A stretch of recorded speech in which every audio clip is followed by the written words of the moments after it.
Hola, ¿cómo están? Mi nombre es Luis Aguilar. Este video nace motivado de una encuesta que realizamos en Instagram en días pasados, preguntando sobre qué ancho de canal seleccionarías si se consiguen, si se encuentran un espectro tal cual como el que acá les mostramos, donde está disponible un ancho de 90 MHz. Entonces, esta fue la pregunta. En este escenario, donde el análisis de espectro muestra la disponibilidad de 90 MHz, ¿qué ancho de canal seleccionarías para un nuevo enlace? Suponiendo que necesitas la máxima capacidad. Entonces, vamos a mostrarles algunas imágenes, algunos conceptos teóricos para darle respuesta a esta pregunta. Nuevamente, gracias por acompañarnos.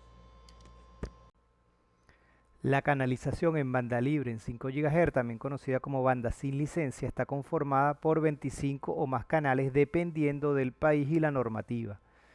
Estos canales están numerados, por ejemplo, el primer canal es el canal 36, el cual tiene una frecuencia central de 5180 MHz, tiene un ancho teórico de 20 MHz, es decir, comienza en 5170 y termina en 5190.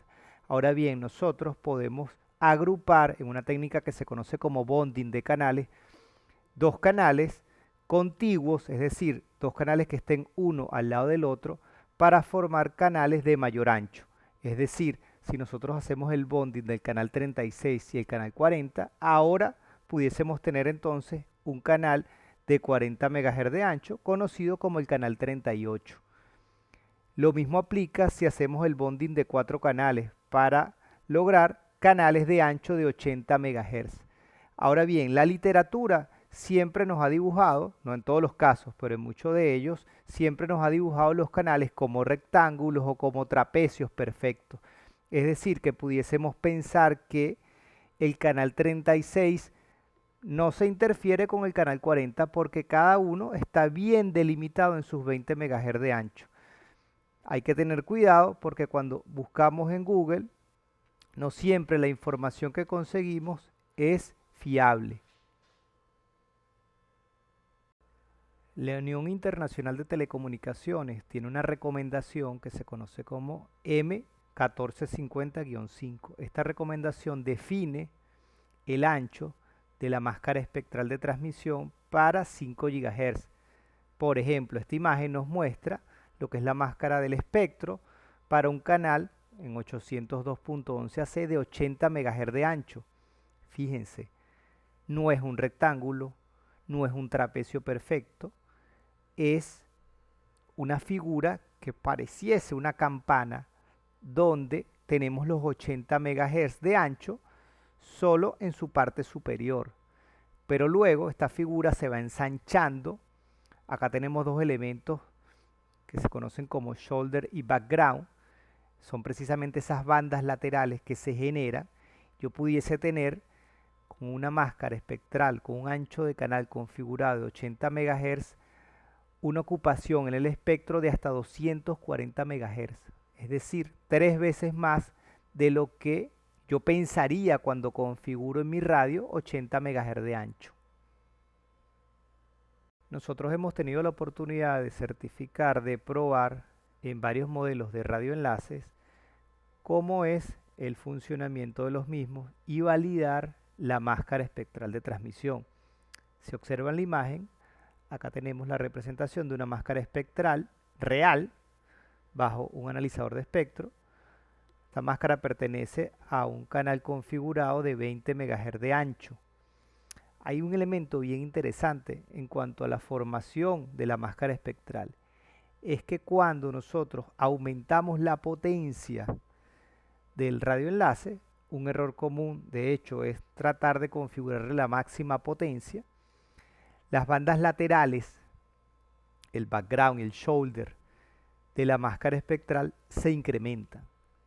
Es decir, yo empiezo a tener mayor ocupación espectral hacia la izquierda y hacia la derecha, empiezo a afectar más a los vecinos por el simple hecho de utilizar mayor potencia.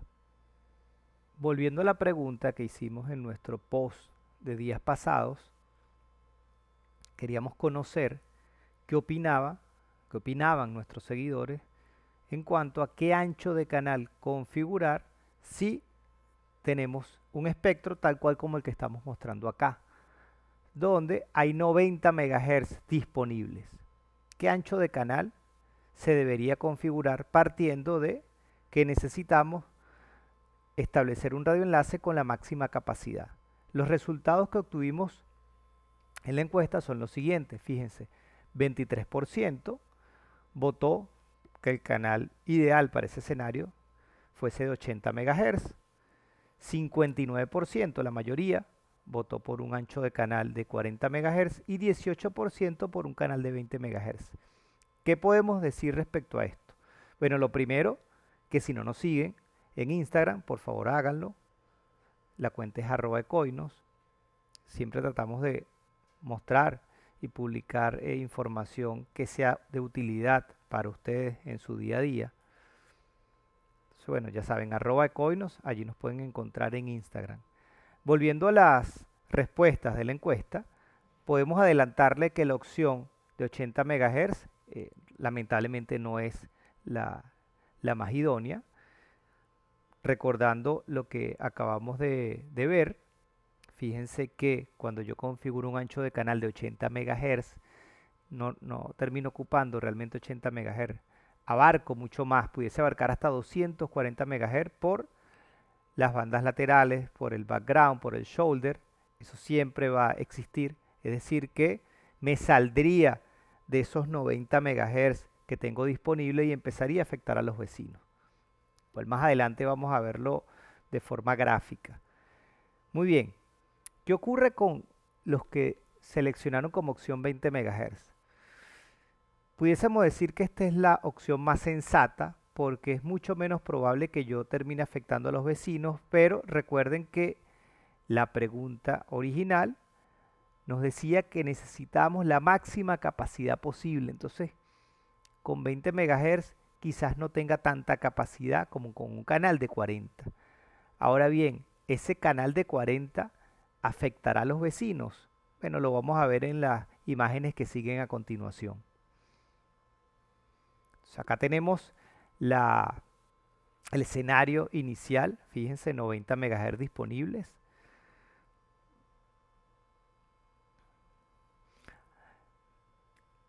Ancho de canal de 80 MHz. Miren lo que ocurre. Solo la parte superior de la máscara espectral está enmarcada en los 80 MHz, es decir, estoy dentro de ese margen imaginario de 90 MHz disponible, pero la parte inferior con el shoulder y con el background resulta que empieza a afectar a los vecinos. ACI significa interferencia de canal adyacente. Entonces empiezo a afectar a los vecinos con este tipo de interferencia que va a generar tanto en mi enlace como en los enlaces de los vecinos, retransmisiones y pérdida de información. ¿Qué ocurre si seleccionamos un ancho de canal de 40?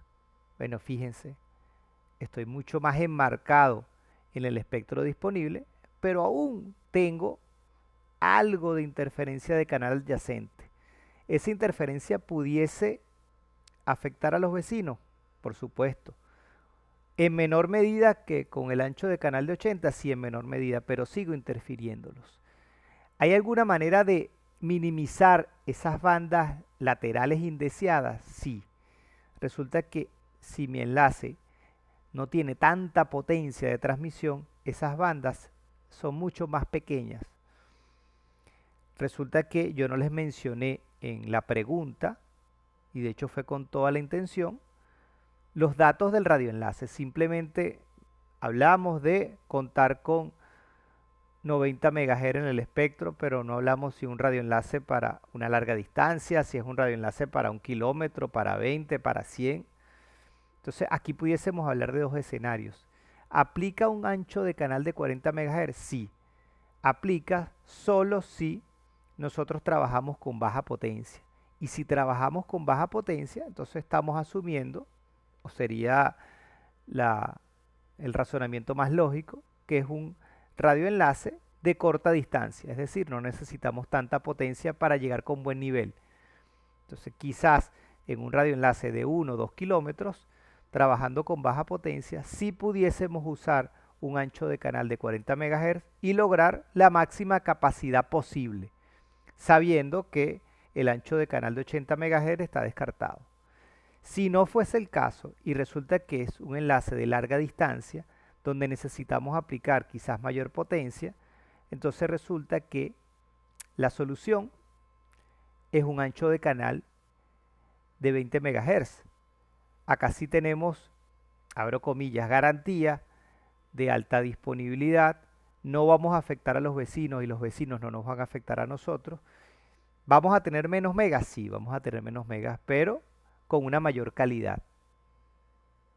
En las imágenes anteriores observamos los efectos de la banda lateral, como eso me genera interferencia de canal adyacente, la cual trae como consecuencia retransmisiones, pérdida de información y bueno, reducción del throughput. Pero hay otro factor fundamental que nos va a permitir entender si vamos a poder trabajar con las modulaciones altas en el radioenlace. Es decir, si vamos a poder lograr la capacidad que esperamos. Esa variable se llama relación señal a ruido. Para ello es fundamental, casi que obligatorio, conocer el piso de ruido en el sitio o en los sitios donde vamos a desplegar nuestros radios. Pensemos en un ancho de canal de 20 MHz. Ese ancho de canal que ya vimos en el ejemplo, que es el que nos permitiese alcanzar la mayor calidad en el radioenlace, funciona muy bien en la mayoría de los casos. ¿Qué ocurre cuando nosotros decidimos cambiar ese ancho de canal de 20 MHz a 40 MHz? Bueno, resulta que pierdo 3 dB en el nivel de señal. Lo mismo ocurre si yo decido pasar de 40 MHz de ancho de canal a 80. Pierdo nuevamente 3 dB de nivel de señal. Si lo vemos gráficamente y ponemos algunos números para ejemplificar, entonces pudiésemos decir que mi señal o mi máscara espectral tiene un nivel de señal que también se conoce como densidad espectral de potencia de menos 50 dBm. Cuando paso a 40 MHz de ancho, pierdo esos 3 dB y quedo en menos 53. Y cuando paso a 80, pierdo 3 dB nuevamente de nivel de señal y quedo en menos 56 dBm. Muy bien, les hablé del piso de ruido.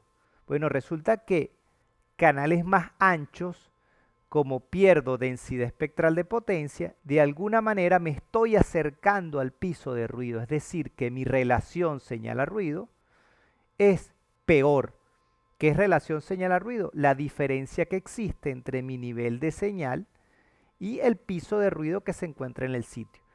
Mientras yo ensancho más el canal, me acerco más al piso de ruido, entonces tengo una peor relación señal a ruido. Si yo tengo una peor relación señal a ruido, la probabilidad de que mi radioenlace funcione bien en las modulaciones altas es baja. Es decir, es poco probable que yo pueda trabajar de forma estable en las modulaciones más altas. Por ende, es poco probable que yo pueda tener un enlace estable siempre trabajando en la máxima capacidad, con su máximo throughput. Antes de despedirnos, nos gustaría invitarlos a que visiten el siguiente link. Allí van a tener acceso a próximos cursos, próximos webinars, la posibilidad de que se registren en nuestra base de datos para que les llegue la información de forma automática, los accesos a nuestras plataformas sociales, el acceso a nuestro canal de YouTube, así que visiten el link. Finalmente, gracias por acompañarnos, gracias por escucharnos nuevamente.